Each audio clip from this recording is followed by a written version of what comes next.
प्रधानमंत्री की इंडोनेशियाई राष्ट्रपति के साथ द्विपक्षीय वार्ता, विभिन्न क्षेत्रों में सहयोग पर सहमति।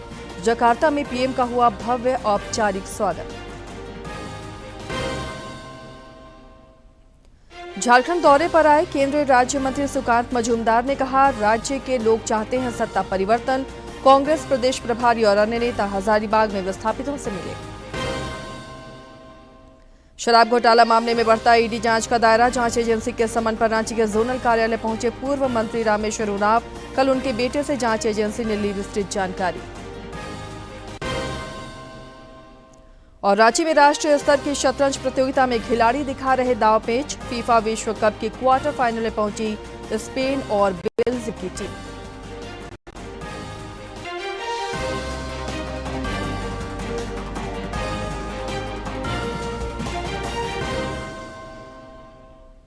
नमस्कार, खबरें झारखंड में आपका स्वागत है। मैं हूं आसिया नाजली और अब समाचारों पर नजर डाल लेते हैं विस्तार से।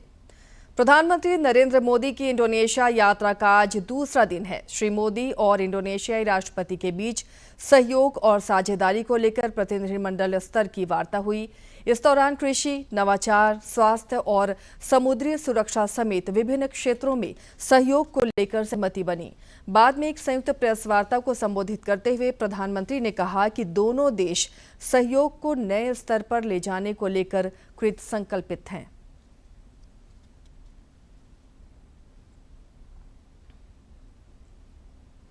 प्रधानमंत्री नरेंद्र मोदी इंडोनेशिया के सर्वोच्च सम्मान Bintang Adipurna of the Republic of Indonesia सम्मान पदक से नवाजे गए हैं। इंडोनेशियाई राष्ट्रपति ने इस पदक से श्री मोदी को आज सम्मानित किया। प्रधानमंत्री ने बाद में एक संयुक्त वक्तव्य के दौरान इसके प्रति आभार जताया है।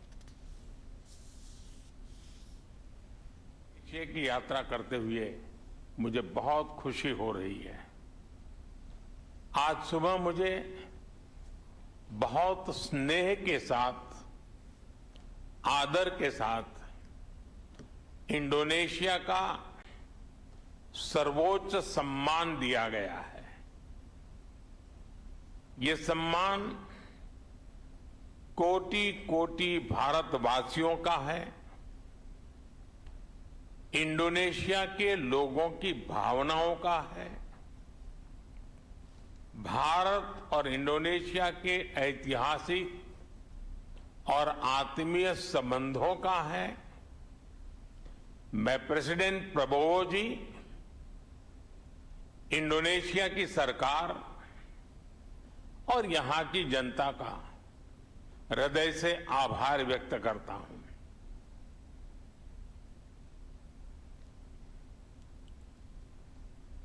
प्रधानमंत्री नरेंद्र मोदी का इससे पहले जकार्ता में औपचारिक स्वागत हुआ।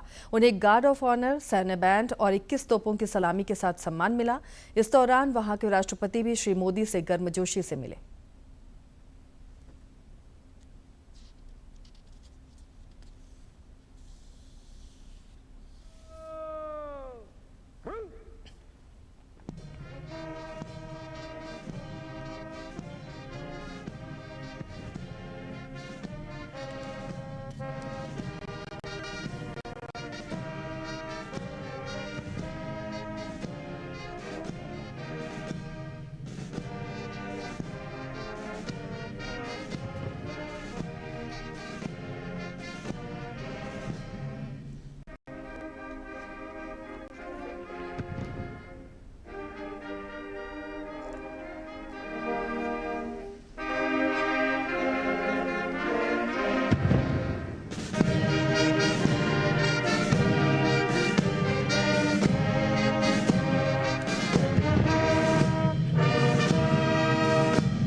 प्रधानमंत्री ने सोशल मीडिया पर कल शाम जकार्ता में मिले बेहद खास स्वागत की कुछ झलकियां भी साझा की हैं।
मुख्यमंत्री हेमंत सोरेन ने राज्य में पर्यटन विकास को नया आयाम देने की प्रतिबद्धता जताई है। उन्होंने कल विभागीय समीक्षा बैठक में इस दिशा में कई निर्देश दिए। मुख्यमंत्री ने कहा कि राज्य में इको टूरिज्म का विकास सरकार की प्राथमिकता है। चिन्हित खनन क्षेत्रों में राज्य सरकार इसे बढ़ावा देगी। श्री सोरेन ने पतरातू और अन्य स्थानों में रोपवे बनाने और नेतरहाट में ग्लास वॉच टावर या ग्लास ब्रिज निर्माण के लिए योजना बनाने के निर्देश दिए। मुख्यमंत्री ने स्पोर्ट्स यूनिवर्सिटी स्थापना की दिशा में भी योजना तैयार करने की हिदायत दी। केंद्रीय शिक्षा राज्य मंत्री सुकांत मजूमदार ने कल धनबाद दौरे के क्रम में कहा कि राज्य के लोग सत्ता परिवर्तन चाहते हैं। उन्होंने पत्रकारों से बातचीत के क्रम में कहा कि भाजपा द्वारा आयोजित कार्यक्रम में बड़ी संख्या में लोगों की उपस्थिति इसका प्रमाण है। यहाँ पे डॉक्टर श्यामा प्रसाद मुखर्जी 1950 में आकर इस उर्वरक कारखाना को स्थापित किया था। उस राज्य में आगे आने वाले समय में भारतीय जनता पार्टी की सरकार बनने जा रही है। वो यही दर्शाता है कि हमारा पंडाल छोटा पड़ गया, बारिश इतनी थी, मैं खुद कॉन्फ्यूजन में था कि लोग आएंगे कि आ पाएंगे कि नहीं आ पाएंगे, लेकिन इतनी भारी संख्या में भारतीय जनता पार्टी के कार्यकर्ता का आना पहुंचना ये दर्शाता है कि आगे आने वाले समय में भारतीय जनता पार्टी की सरकार बनने जा रही है। कांग्रेस के प्रदेश प्रभारी समेत अन्य नेताओं ने कल हजारीबाग के बड़कागांव विधानसभा क्षेत्र में विभिन्न स्थानों पर विस्थापित परिवारों से मुलाकात की। इस दौरान राज्य के वित्त मंत्री राधाकृष्ण किशोर भी मौजूद रहे। सभी नेताओं ने विस्थापितों की समस्याओं को सुना और पुनर्वास से जुड़े मुद्दों की विस्तृत जानकारी ली। उन्होंने विस्थापित परिवारों के कल्याण की प्रतिबद्धता जताई।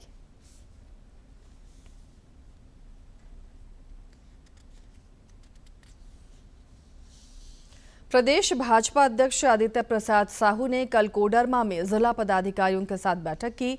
इस दौरान विधायक डॉक्टर नीरा यादव भी मौजूद रहीं। इस दौरान श्री साहू ने संगठन की मजबूती और विस्तार को लेकर कई टिप्स दिए। मौके पर मंडल अध्यक्ष और मंडल प्रभारी भी मौजूद रहे।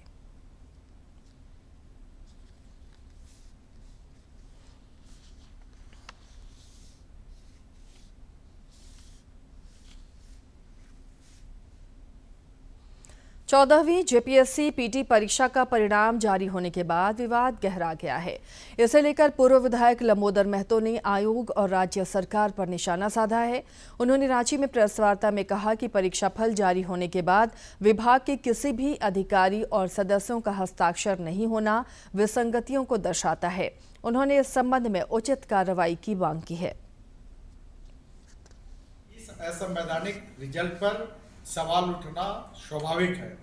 सरकार संज्ञान में ले और संज्ञान में लेकर इसकी सीबीआई जांच करावे, दूध का दूध करावे, पानी का पानी करे, ताकि झारखंड के लाखों छात्रों का इसे भविष्य जुड़ा हुआ।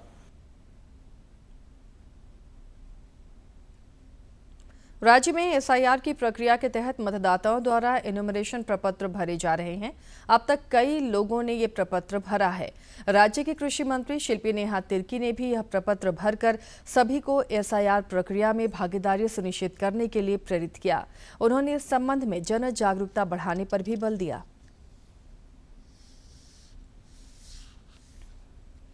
इधर मुख्य निर्वाचन पदाधिकारी के रवि कुमार एसआईआर प्रक्रिया की लगातार निगरानी कर रहे हैं। उन्होंने बताया कि एनुमरेशन प्रपत्र भरने की प्रक्रिया राज्य में बेहद तेजी और सुचारू रूप से चल रही है। राजनीतिक दलों द्वारा तैनात बूथ लेवल एजेंट भी इस दायित्वों का निर्वहन कर रहे हैं। श्री कुमार ने बताया कि शुरुआती 7 दिनों के भीतर ही राज्य के 1 करोड़ से अधिक मतदाताओं तक बीएलओ ने एनुमरेशन प्रपत्र पहुंचाया है। उन्होंने मतदाता सूची को समावेशी बनाने की प्रतिबद्धता दोहराई। शराब घोटाला मामले की जांच का दायरा अब लगातार बढ़ता जा रहा है। प्रवर्तन निदेशालय ईडी के समन पर पूर्व मंत्री रामेश्वर उरांव जांच एजेंसी के रांची स्थित जोनल कार्यालय पहुंचे। ईडी के अधिकारी उनसे पूछताछ कर रहे हैं। आपको बता दें कि शराब घोटाला मामले में ईडी ने कल उनके बेटे रोहित उरांव से भी लंबी पूछताछ की थी। ईडी शराब घोटाला मामले में मनी लॉन्ड्रिंग से जुड़े पहलुओं की जांच कर रही है। रांची समेत राज्य के विभिन्न जिलों में भगवान जगन्नाथ की रथ यात्रा की तैयारियां जोरों पर है। सरायकेला खरसावां में भी रथ यात्रा का आयोजन होगा। पूर्व मुख्यमंत्री चंपाई सोरेन ने तैयारियों का जायजा लेते हुए यहां स्थायी रथ आसन भवन निर्माण की घोषणा की है। कैसे हो रहा है, रंग नया करना है, क्योंकि प्लास्टिक रंग इसमें नहीं दिया जाता है। पूरी में जो करता है सेम यहाँ भी वही रंग दिया जाता है हर साल। प्लास्टिक के हम लोग 21 साल नहीं करेंगे रंग, ऐसा नहीं। ये जो परंपरा है इसको हर साल करना पड़ता है।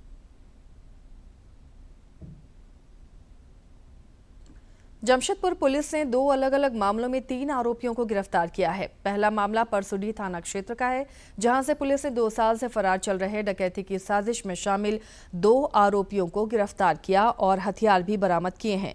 वहीं शहर के कुख्यात वारंटी अभिषेक कुमार को भी सीताराम डेरा, गोविंदपुर और सिद्धगोड़ा थाना पुलिस ने कड़ी मशक्कत के बाद गिरफ्तार किया है।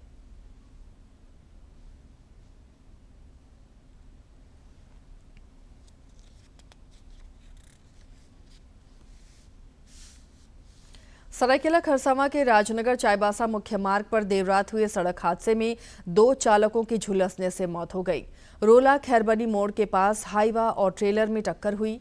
वहीं 2 अन्य भारी वाहन हादसे की चपेट में आ गए। प्रत्यक्षदर्शियों ने बताया कि भीषण टक्कर के बाद दोनों वाहनों में आग लग गई। इस कारण ट्रेलर चालक की मौके पर ही आग में झुलसकर मौत हो गई। वहीं दूसरे चालक को गंभीर हालत में अस्पताल ले जाया गया, जहां चिकित्सकों ने उसे मृत घोषित कर दिया। घटना के बाद पुलिस, दमकल विभाग और स्थानीय प्रशासन मौके पर पहुंचे और राहत और बचाव कार्य चलाया गया।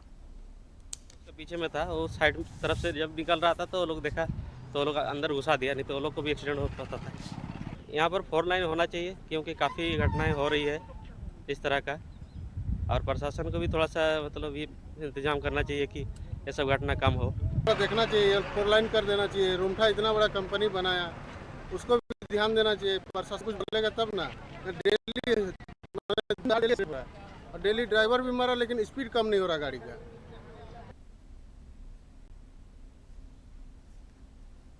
रांची के सरला बिरला यूनिवर्सिटी में राष्ट्रीय अंडर 9 ओपन और गर्ल्स शतरंज प्रतियोगिता चल रही है। सांसद प्रदीप कुमार वर्मा और अन्य अतिथियों की मौजूदगी में कल इस प्रतियोगिता का उद्घाटन हुआ। कुल 5 लाख रुपए की पुरस्कार राशि वाली यह प्रतियोगिता रांची में लगभग 8 वर्ष बाद हो रही है। इस प्रतियोगिता में देश भर के विभिन्न राज्यों और केंद्र शासित प्रदेशों से आए 430 बाल खिलाड़ी शतरंज के दांव पेच दिखा रहे हैं।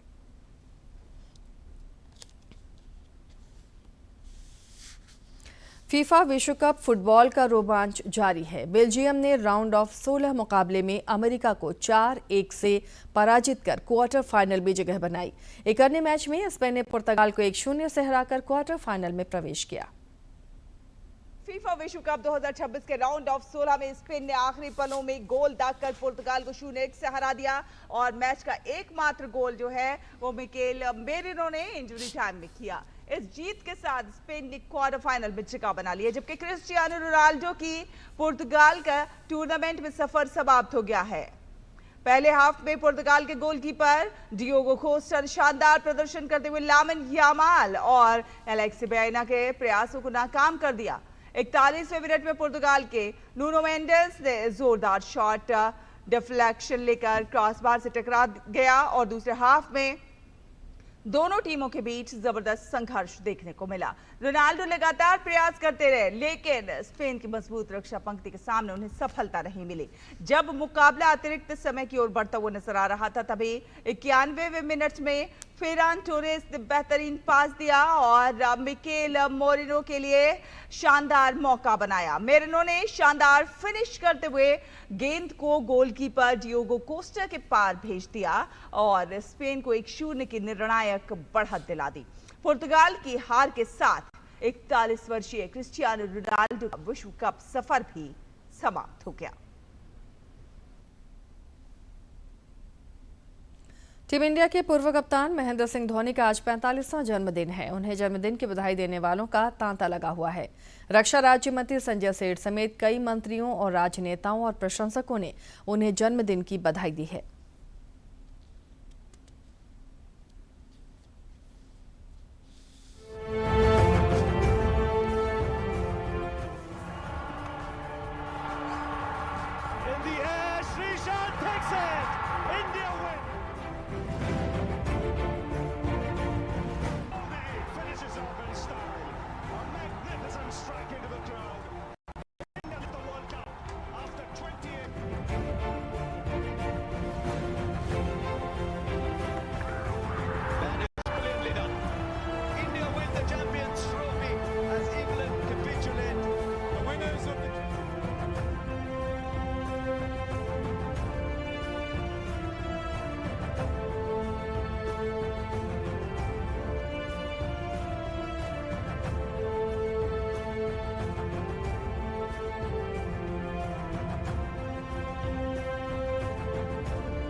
भारत और मेजबान इंग्लैंड के बीच टी20 श्रृंखला का आज तीसरा मैच खेला जाएगा।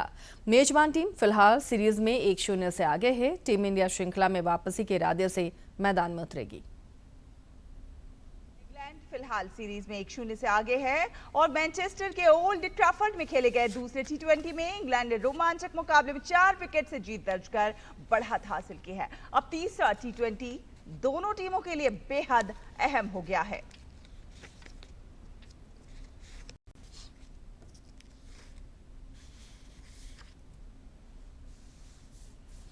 हर दिन अपने आप में खास होता है, तो अब जानते हैं किन बातों के लिए इतिहास के पन्नों में आज का दिन है खास। 7 जुलाई वर्ष 1999 में कैप्टन विक्रम बत्रा शहीद हुए। उन्होंने कारगिल युद्ध में अदम्य वीरता का परिचय दिया था। विक्रम बत्रा उन 21 भारतीय सैनिकों में से एक हैं जिन्हें मरणोपरांत भारत के सर्वोच्च वीरता सम्मान परमवीर चक्र से अलंकृत किया गया। उनका जन्म हिमाचल प्रदेश के पालमपुर जिले में हुआ था। कारगिल युद्ध के दौरान बत्रा और उनके साथी सैनिकों ने तोलोलिंग और हम्प पर कब्जा किया था। उसके बाद इस टुकड़ी का अगला टारगेट था पॉइंट 5140। बत्रा के नेतृत्व में भारतीय जांबाजों ने 19 जून को इस पॉइंट को भी जीत लिया। यहीं से कैप्टन विक्रम बत्रा ने रेडियो पर कमांडिंग ऑफिसर कर्नल वाई के जोशी को संदेश दिया था, ये दिल मांगे मोर, मतलब हमने पॉइंट 5140 को फतेह कर लिया है। 2003 में कारगिल संघर्ष पर आधारित हिंदी फिल्म LOC कारगिल बनी, जिसमें अभिनेता अभिषेक बच्चन ने कैप्टन बत्रा की भूमिका निभाई थी।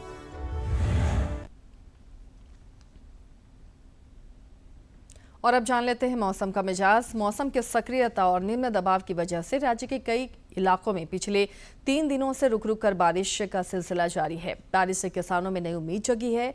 वर्षा के आंकड़ों में भी इससे सुधार हुआ है और अब कमी घटकर 42% रह गई है। मौसम विज्ञान केंद्र के पूर्वानुमान के मुताबिक आज और कल भी विभिन्न जिलों में तेज बारिश की संभावना है। पिछले 24 घंटे के दौरान रामगढ़ में सर्वाधिक 96 मिलीमीटर बारिश रिकॉर्ड की गई।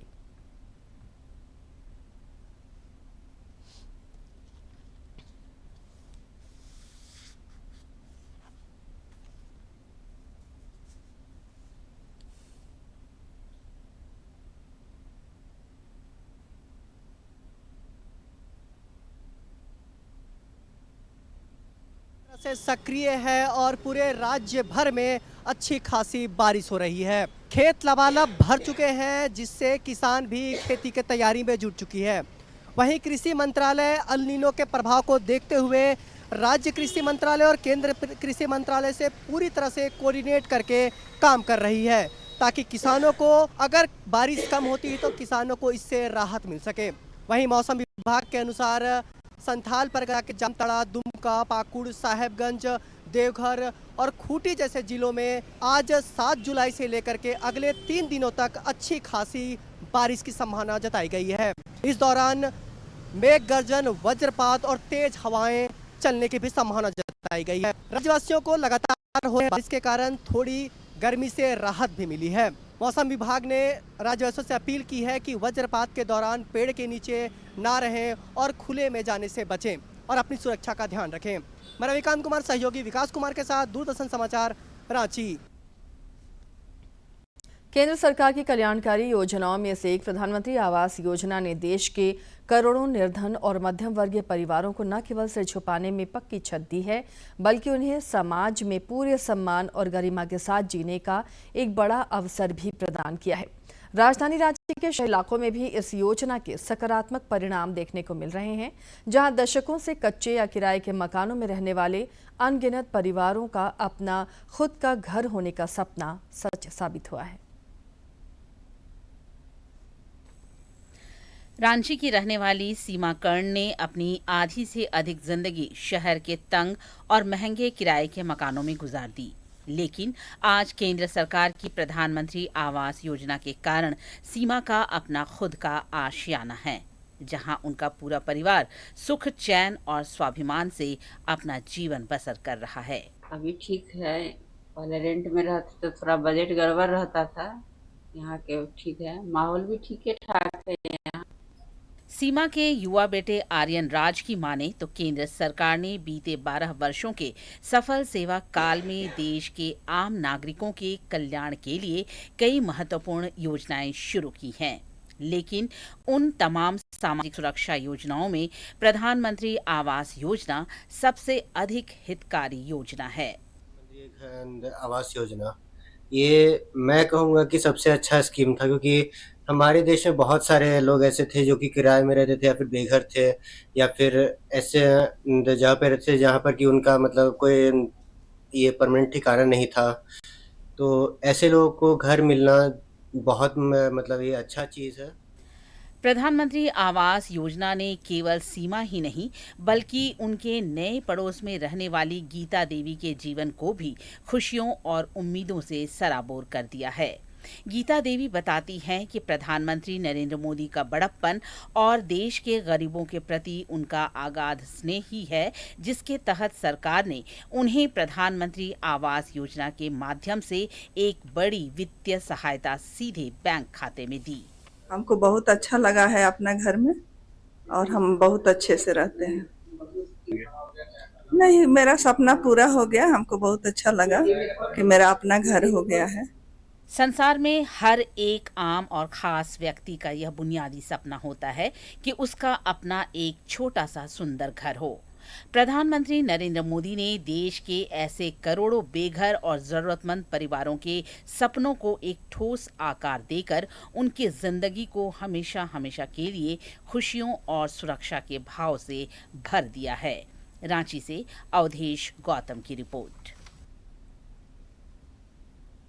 भारत सरकार की कौशल विकास योजनाएं ग्रामीण महिलाओं के जीवन में नया बदलाव ला रही हैं। साहिबगंज का ग्रामीण स्वरोजगार प्रशिक्षण संस्थान आरसीटी महिलाओं को हुनर देकर आत्मनिर्भर बनने की राह दिखा रहा है। साहिबगंज स्थित ग्रामीण स्वरोजगार प्रशिक्षण संस्थान गांव की उन महिलाओं को कौशल प्रशिक्षण दे रहा है जो अब तक घरेलू जिम्मेदारियों तक ही सीमित थीं। संस्थान में सिलाई कढ़ाई कर रही माधुरी देवी बताती हैं कि पहले आर्थिक तंगी के कारण घर चलाना मुश्किल था, लेकिन आज अच्छी कमाई कर रही हैं। हम यहाँ आए हैं आरसीटी में महिला प्रशिक्षण सिलाई लेने के लिए। लेके यहाँ से जाएंगे तो प्रधानमंत्री योजना के लिए लोन जो है लेंगे तो घर परिवार बच्चे लोग का पढ़ाई लिखाई अच्छे से करेंगे। वहीं कंचन और रश्मि कुमारी बताती हैं कि अब वह आर्थिक रूप से सशक्त बन रही हैं। आज जब उनके हाथों में हुनर है तो आज उनका आत्मविश्वास भी बढ़ा है। मैम ने मुझे बहुत कुछ यहाँ बनाना भी सिखाया है, जैसे मैं nighty, umbrella frock, blouse, jeans suit और पटियाला सूट, पटियाला पजामा, यही सब सीखी हूँ। और मुझे समझ में बहुत अच्छी तरह से आ गया है कि मैम ने कैसे बताया है मुझे। मैं इस RCT में ये सिलाई का प्रशिक्षण लेने के बाद मैं अपना एक छोटा सा बिजनेस चालू करूंगी, जो मोदी सरकार ने हम लोगों के लिए लागू किया है। जो इस यहाँ पे ट्रेनिंग के बाद हम लोगों को लोन दिया जाएगा, उसी से हम अपना घर पे एक छोटा सा बिजनेस चालू करेंगे। RCT के निदेशक प्रदीप कुमार झा बताती हैं कि केंद्र सरकार की इस योजना से कई लोगों को कौशल युक्त बनाकर रोजगार से जोड़ा जा रहा है। खाली समय में अपने 2 पैसा कुछ अर्थोपार्जन करने के लिए, वो अर्थोपार्जन उनको अपने आप को सशक्त बनाता है, उसमें आत्मविश्वास लाता है और आत्मनिर्भर के लिए एक कदम बढ़ाती है, जिससे सर्वांगीण रूप से उनके परिवार का विकास होता है और समाज की भलाई। RCT में इन दिनों कस्टम ज्वेलरी का भी प्रशिक्षण चल रहा है। ट्रेनर वनपलाशी सरकार बताती है कि प्रशिक्षण के बाद महिलाएं घर से ही अपना छोटा व्यवसाय शुरू कर परिवार की आय बढ़ाने में योगदान दे रही हैं। समय बैठ के बर्बाद ना करें, ये सब सीख के अपना स्वरोजगार कर सके और 2 पैसा कमा सके और ये लोग मतलब 2 पैसा कमा कर अपना परिवार का हेल्प कर सकते, इसके लिए ये ट्रेनिंग दिया जा रहा है RCT से। वहीं कस्टम ज्वेलरी का कार्य सीख रही महिला आशा देवी और सोनी कुमारी इस पहल को वरदान से कम नहीं मान रही हैं। देखिए यहाँ से सीख रहे हैं हम लोग चूड़ी बनाने के लिए, नेकलेस बनाने के लिए, माला बनाने के लिए, हम लोग को मैम आई है पाकुड़ से सिखाने के लिए। हम ये सब सीख के थोड़ा सोच रहे हैं कि अपना आगे बढ़े जिंदगी में, अपना बाल बच्चा को भविष्य बना सके, कोई दूसरा स्कूल ट्यूशन पढ़ा सके अपने बच्चे को। कस्टम ज्वेलरी के साथ सिलाई कढ़ाई का प्रशिक्षण और बैंक ऋण की सुविधा महिलाओं के लिए न सिर्फ स्वरोजगार के नए अवसर खोल रही हैं, बल्कि उन्हें आत्मनिर्भर भी बना रहा है। DD न्यूज के लिए साहिबगंज से आनंद कुमार ओझा की रिपोर्ट। कमजोर जनजातीय समूहों की सामाजिक आर्थिक स्थिति में सुधार कर उन्हें मुख्य धारा से जोड़ने के उद्देश्य से PM जनमन योजना की शुरुआत की गई। हजारीबाग के जनजातीय परिवारों को भी इस योजना का लाभ मिल रहा है। जिले के चौपारण प्रखंड के बेघा स्थित बिरहोर टोला के लोगों को PM जनमन योजना के तहत आवास का लाभ मिल रहा है। इससे उनके जीवन में सुखद बदलाव आया है। कभी कच्ची झोपड़ियों में रहने वाले बिरहोर परिवार अब पक्के मकानों में जीवन बिता रहे हैं। जनमन आवास योजना, इसके तहत बिरहोर परिवार को रहने के लिए मकान नहीं था, उनके लिए छत दिया गया है। उन लोग टूटा फूटा झोपड़ी में रहता था। इसके लिए नरेंद्र मोदी जी को धन्यवाद। PM जनमन योजना केवल मकान उपलब्ध कराने तक सीमित नहीं है, बल्कि इसके माध्यम से सड़क। इसके साथ ही इस बुलेटिन में फिलहाल इतना ही, लेकिन चलते चलते एक बार फिर से नजर डाल लेते हैं अब तक की सुर्खियों पर।